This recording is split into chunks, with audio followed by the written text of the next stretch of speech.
नमस्कार, खबरों की खबर में आपका स्वागत है। पूरी दुनिया में प्रधानमंत्री मोदी का डंका बज रहा है और हर हिंदुस्तानी अपने प्रधानमंत्री के ऊपर फख्र कर रहा है, क्योंकि आज उन्होंने जो कारनामा किया है वो वाकई उनके नाम को इतिहास के पन्नों में सुनहरे अक्षरों में दर्ज कराएगा। वो इसलिए क्योंकि पहली बार जब युद्ध के माहौल में जब चीन के साथ हमारी सेना आमने सामने हो और ऐसे मौके में कोई प्रधानमंत्री बॉर्डर के फॉरवर्ड पोस्ट पे जाता है, वहां पे अपने सैनिकों के मनोबल को बढ़ाता है। सिर्फ मनोबल को बढ़ाता ही नहीं है, उस बॉर्डर पे खड़े होकर चीन को चुनौती देता है कि हर बुलेट का जवाब बुलेट से दिया जाएगा। उन्होंने सिर्फ वहां पे सैनिकों का मनोबल ही नहीं बढ़ाया, बॉर्डर पे खड़े होकर चीन को पहली बार हिंदुस्तान का कोई भी प्रधानमंत्री चीन को ललकारा है और उसे एक विस्तारवादी राष्ट्र घोषित कर दिया है। पहली बार हिंदुस्तान का कोई प्राइम मिनिस्टर प्रेस कॉन्फ्रेंस में नहीं, बॉर्डर पे खड़े होकर चीन को यह कह रहा है कि आपका ये जो एक्सपेंशनिस्ट डिजाइन है, ये जो जमीन हड़पने की जो आदत है, इसका मुंह तोड़ जवाब दिया जाएगा। और इस वजह से पूरी दुनिया में प्रधानमंत्री की चर्चा हो रही है कि किस तरीके से उन्होंने साहस दिखा करके चीन को जो ड्रैगन है उससे सामना करने का फैसला लिया है। प्रधानमंत्री मोदी ने लेह में क्या क्या बयान दिए और इसके क्या मायने हैं, और तो और प्रधानमंत्री ने ले जाने का फैसला क्यों किया, इसकी इनसाइड स्टोरी क्या है, ये मैं आपको आगे बताऊंगा। लेकिन ये जो प्रधानमंत्री ने भाषण दिया उसके ऊपर जो चीन का जवाब आया है वो भी लाजवाब है। वो इसलिए क्योंकि अब तक तो गिदड़ भभकी दिया कर रहा था चीन कि भाई आप चीन को कम मत आके अमेरिका के बहकावे में आकर के चीन से रिश्ता खराब ना करें। लेकिन प्रधानमंत्री मोदी लगातार फैसले पे फैसले किए जा रहे थे, इकोनॉमिक सैंक्शंस लगा रहे थे चीन के खिलाफ। लेकिन आज जब प्रधानमंत्री का जब भाषण हुआ उसके बाद चीन की फॉरेन मिनिस्ट्री की तरफ से ये कहा गया कि चीन भारत के साथ कंसेंसस क्रिएट करना चाहता है, बातचीत करके कंसेंसस क्रिएट करना चाहता है। ये चीन की ये चतुराई प्रधानमंत्री मोदी और मोदी सरकार के जो रणनीतिकार हैं वो पहले से समझ चुके हैं कि ये चीन एक ऐसा देश है जो बोलता कुछ है करता कुछ है। ठीक वामपंथियों का जो चरित्र होता है, जो वामपंथियों का जो चाल चरित्र और चेहरा है, उसके प्रारूप वो उसी हिसाब से काम करता है। ये बातचीत के लिए न्योता देगा और उधर सैनिक कार्रवाई कर लेगा। और इसलिए प्रधानमंत्री मोदी ने साफ साफ आज कह दिया कि मातृभूमि की रक्षा सिर्फ वीरता से की जा सकती है और सिर्फ वीर ही मातृभूमि की रक्षा करने में सक्षम होते हैं।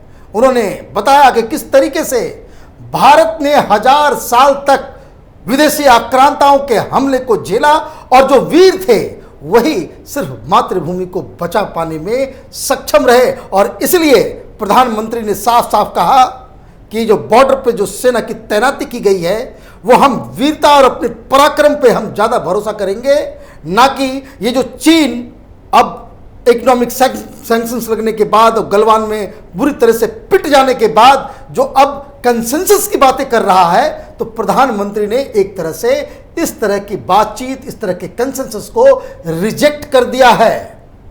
और मजेदार बात क्या है, प्रधानमंत्री ने बिल्कुल साफ साफ, आपने तस्वीरें देखी होगी, ये तस्वीर को देखिए किस तरीके से ये हिंदुस्तान की सेना के लोग डिसिप्लिन तरीके से बैठे हुए हैं। मैं आपको बता दूं, ये जितनी शांति से बैठे हुए हैं उससे कहीं ज्यादा खतरनाक हैं, क्योंकि चीनियों को गलवान घाटी में जिस तरीके से हिंदुस्तान की सेना ने सबक सिखाया, धूल चटाई है, वो चीनी सेना के अंदर में दहशत फैलाने में काफी रहा है। और इसलिए चीन के गलवान के बाद से आप देखिए चीन की तरफ से सारे हरकत बंद हो गए हैं। ये वहां से जूडो कराटे स्पेशलिस्ट बुला रहे हैं, लेकिन हिंदुस्तान की सेना को बाकायदा फ्री खुली छूट दे दी गई है, पूरा फ्रीडम दे दिया गया है कि अगर कोई भी मातृभूमि भारत की तरफ कोई कदम बढ़ाने की कोशिश करता है तो वहां पे जो तैनात सेना है, वहां के जो अधिकारी हैं, उसे दिल्ली से सवाल नहीं करना है, कोई परमिशन लेने की जरूरत नहीं है, वो गोलियां चला सकते हैं। और इसलिए ये जो स्टैंड ऑफ है वो एक दूसरे लेवल में पहुंच गया है। और ये दूसरे लेवल में क्यों पहुंचा है, क्योंकि आपको याद होगा कि 2 दिन पहले खबर ये आई थी कि आज के दिन जहां प्रधानमंत्री जो दौरा कर रहे हैं उसमें डिफेंस मिनिस्टर को जाना था, राजनाथ सिंह जाने वाले थे, लेकिन ऐन मौके पे कल ये फैसला लिया गया कि अब वहां पे रक्षा मंत्री राजनाथ सिंह नहीं जाएंगे। लेकिन ये किसी को पता नहीं था कि प्रधानमंत्री मोदी जाएंगे। और इस बीच क्या हुआ, एक दिन में क्या क्या घटनाएं हुई। घटनाएं ये हुई कि अचानक से अलग अलग मंत्रालय ने चीनी कंपनियों को अपने अपने टेंडर से और जो पूरे प्रोसेस से उसे बार करना शुरू कर दिया, उस पर प्रतिबंध लगाना शुरू कर दिया। मतलब ये प्रधानमंत्री मोदी ने एक इकोनॉमिक जंग का जो है उसको ऐलान वो पहले ही उन्होंने घोषणा कर दी थी। तो कल चीनियों का एक जवाब आया था कि चीन भारत से बातचीत के जरिए अपने इकोनॉमिक इंटरेस्ट को प्रोटेक्ट करने की कोशिश करेगा। लेकिन ये सारी बातें अपनी जगह पे हैं। चीन को यह अंदाजा नहीं था कि हिंदुस्तान में न सिर्फ सरकार बदली है, हिंदुस्तान का अप्रोच बदल गया है, हिंदुस्तान की समझ बदल गई है, हिंदुस्तान की नीति बदल गई है। हिंदुस्तान अब कोई ये गांधी की अहिंसा की नीति पे नहीं चलने वाला, नेहरू के पंचशील पे नहीं चलने वाला। अब जो सरकार है यहाँ पे ये सुभाष चंद्र बोस और सावरकर की नीतियों पे काम करने वाली सरकार है। और इसलिए प्रधानमंत्री मोदी ने यह साफ साफ कह दिया कि एयरफोर्स की तैनाती, वहां पे सेना की तैनाती और जो भी जरूरत है, जितना भी खर्च हो, जितना भी व्यवस्था करने में जो भी हमें रिसोर्सेस लगाने होंगे उसको लगाया जाए। और ये एक मौका, जैसा कि मैंने बताया कि जिस तरीके से प्रधानमंत्री हर प्रॉब्लम को एक अपॉर्चुनिटी में बदल देते हैं, तो आज इन्होंने साफ साफ घोषणा कर दी कि जितना भी चीन के साथ हमारा बॉर्डर है, हर जगह एक एक इंच पे, जिस तरह से पाकिस्तान के साइड में हमारे सैनिक तैनात रहते हैं, चौकस रहते हैं, एक शख्स भी आता है उसे गोली मार के उसको ऊपर भेज दिया जाता है। प्रधानमंत्री मोदी ने यह साफ कर दिया कि जो 3,500 किलोमीटर का जो बॉर्डर है वहां पे भारतीय सेना की मौजूदगी अब परमानेंट होगी और चीनियों से ज्यादा होगी। कहने का मतलब यह है कि प्रधानमंत्री मोदी ने आज लेह से पूरी दुनिया को यह खबर दे दी है कि India is not banking down. Hindustan अब कोई भी कॉम्प्रोमाइज करने के मूड में नहीं है। हर बुलेट का जवाब बुलेट से दिया जाएगा। हर किस्म के लिए भारत वो लड़ने के लिए तैयार है। ये पहली बात हुई। दूसरी बात, जो अहम बात क्या है, अहम बात यह है कि बातचीत का रास्ता प्रधानमंत्री तो खोले हुए हैं। बातचीत से भी, डिप्लोमेसी से भी बातचीत होगी। लेकिन अब प्रधानमंत्री मोदी ने जो योजना बनाई है उसका मतलब यह है कि now we will talk from the point of strength.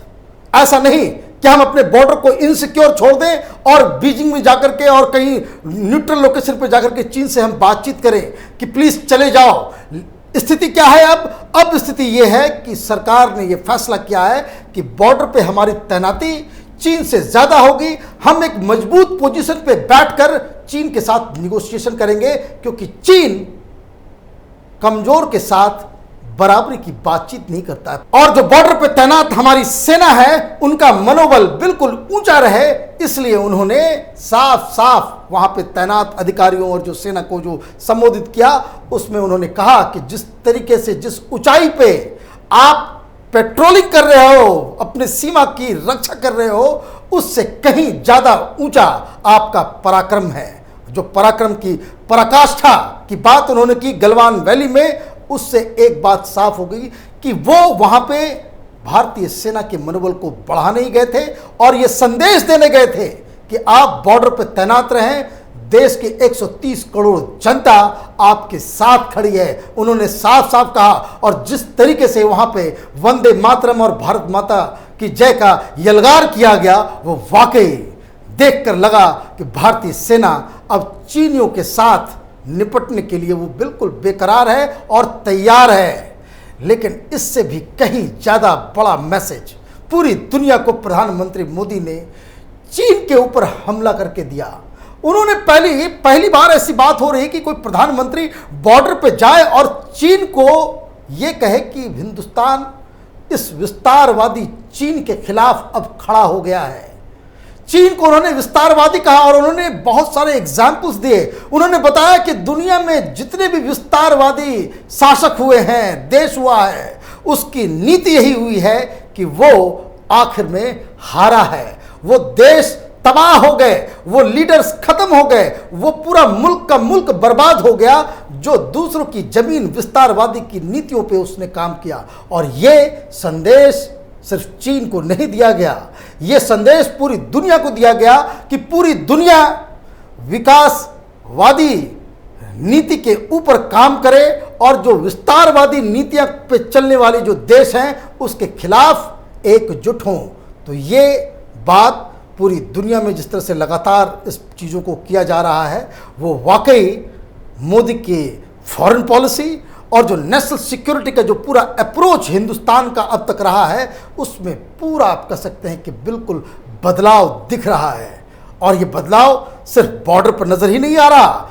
आप देखें कि कल शाम यूनाइटेड नेशन में भारत ने पहली बार हांगकांग के इशू को, उस मुद्दे को उठाया है और उससे बहुत ज़्यादा समर्थन मिल रहा है। लेकिन चीन ने क्या किया था, ये क्यों उठाया गया? आप ये देखिए कि बहुत सारे लोग कर रहे हैं कि चीन से कैसे निपटेंगे। हर फ्रंट पे मोदी ने चीन के खिलाफ मोर्चा खोल दिया है। एक तो डिप्लोमेटिक स्तर पे चीन चतुराई के साथ पाकिस्तान में वो वहाँ पे कराची में एक धमाका हुआ था स्टॉक एक्सचेंज के ऊपर, तो उसको लेकर के चीन सिक्योरिटी काउंसिल में इस पे कोई रेजोल्यूशन भारत के खिलाफ लाने वाला था कि भारत के इशारे पे वहाँ पे हो रहा है। लेकिन आपको मैं बता दूं, ये प्रधानमंत्री मोदी और हिंदुस्तान की डिप्लोमेसी का असर है कि इस रेजोल्यूशन को जैसे ही चीन ने मूव किया, जो सिक्योरिटी काउंसिल के बाकी सारे देशों ने इसका विरोध कर दिया। मतलब चीन को जो ग्लोबल स्टेज है, जो ग्लोबल इंस्टीट्यूशंस हैं, उसमें तो भारत उनको घेर ही रहा है। और साथ ही साथ ये जो बॉर्डर पे ये जो गिदड़ भभकी, ये जो धमकाने और डराने की जो बात कही जा रही थी, उसका भी जवाब देने के लिए प्रधानमंत्री मोदी ने आज मोर्चा खोल दिया है। और इसलिए ये बात मैं इसलिए कह रहा हूं क्योंकि ये काम डिफेंस मिनिस्टर भी कर सकते थे। लेकिन जिस तरीके से जैसे ही पॉलिसी बदलती चली जा रही है, तो प्रधानमंत्री मोदी को लगा कि जिस तरह से हम डिप्लोमेटिक स्तर पे यूएन में और अलग अलग जगहों पे चीन के खिलाफ मोर्चा खोल रहे हैं, उसी हिसाब से हमारी सेना को भी बाकायदा अलर्ट करने की ज़रूरत है। ये संदेश देने की ज़रूरत है कि हिंदुस्तान अब पीछे नहीं हटने वाला है। और इसलिए प्रधानमंत्री मोदी ने स्वयं वहाँ पे जाने का फैसला किया। एक बात मैं आपको बताऊँ, ये कहना पड़ेगा, जो जिस जगह जो निम्मू में जो वो उतरे हैं, वहाँ पे हमारे कुछ सैनिक स्कूल के मित्र वहाँ पे पहले से ही रह चुके हैं, वहाँ पे कमांडिंग ऑफिसर्स रह चुके हैं। जिस तरीके से वो वहाँ उतरे और उतरते ही जिस तरीका उनका बॉडी लैंग्वेज था, जिस तरह से उन्होंने बातचीत की, जिस तरह से उन्होंने पूरा दम लगा करके जो भाषण उन्होंने दिया, ये आदमी के डिटर्मिनेशन को बताता है। क्योंकि आप कभी लेह जाएंगे तो आप जैसे ही आप प्लेन से नीचे उतरेंगे, आपको सांस लेने में दिक्कत होती है। बहुत हाइट है वहाँ पे, आप 12,000 फीट की ऊंचाई पे होते हैं, तो वहाँ के एटमॉस्फेयर के साथ एक्लेमेटाइज करने में टाइम लगता है। लेकिन बिना समय गंवाए हुए न चाल, आपको अगर आप जो लोग ले गए हैं उनको मालूम होगा कि आप तेज नहीं चल सकते, आप सीढ़ियाँ नहीं चढ़ पाएंगे जब तक वहाँ पे आप ढंग से एक्लेमेटाइज नहीं होते हैं। लेकिन प्रधानमंत्री के वीडियोस को देखकर बिल्कुल साफ साफ लगता है कि ये शख्स कितना डिटरमाइंड है कि चीन कुछ भी कर ले, हिंदुस्तान अब वो पुराना हिंदुस्तान नहीं रहा कि आप उसके घर में घुस जाएं और यहाँ पे हम लोग शांति वार्ता और नेगोशिएशंस और बैकडोर डिप्लोमेसी करें। आज प्रधानमंत्री मोदी ने एक तरह से ऐलान जंग कर दिया है कि चीन के साथ ये जो चीन की जो हरकत जो लगातार पिछले 20-30 सालों से चली आ रही थी कि हर जगह वो बॉर्डर के ऊपर डिस्टर्बेंस क्रिएट करता था, उसको मुंहतोड़ जवाब देना है। ये भारत की अब नीति, ये परमानेंट पॉलिसी बन गई है। आप देखते रहिए कैपिटल टीवी। हमारे वीडियोस को लाइक कीजिए, शेयर कीजिए और हमारे चैनल को सब्सक्राइब कीजिए। धन्यवाद।